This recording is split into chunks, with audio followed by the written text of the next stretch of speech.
হাঁস রান্নার জন্য প্রথমে পেঁয়াজ কাঁচামরিচ কেটে নিন। যে মশলাগুলো লাগছে: আদা রসুন জিরা বাটা, গরম মশলার মধ্যে তেজপাতা দারুচিনি এলাচ লবঙ্গ গোলমরিচ আর সেই বিশেষ মশলা লাগছে হলুদ মরিচের গুঁড়ো। মাংস ভালোভাবে দিয়ে কড়াইয়ে তেল গরম করে পেঁয়াজ কাঁচামরিচ দিয়ে ভেজে নিব। এবার তেজপাতা আর আস্ত দারুচিনি দিয়ে দিব।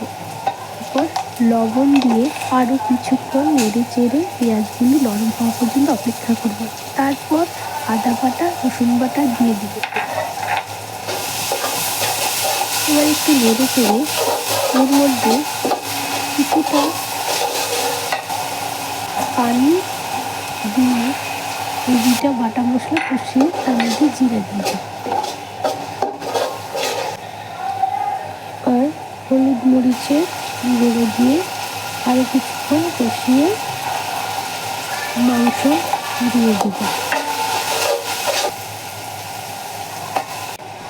এবার দেব মাংস মজা করার ম্যাজিক মশলা। এরপর অনেকক্ষণ কষিয়ে পানি দিয়ে ঢাকনা দিয়ে দিব। তারপর আরও জাল দিয়ে দিব এবং জাল দেওয়ার পরে কিছুক্ষণ পরে গরম মশলা বাটা দিয়ে 20 মিনিট গ্যাসের জাল বাড়িয়ে দিব। পর 5 মিনিট অল্প আঁচে ঢেকে রান্না করব। এরপরে দেখা যাবে কি সুন্দর হাঁসের মাংস, কি সুন্দর কালার।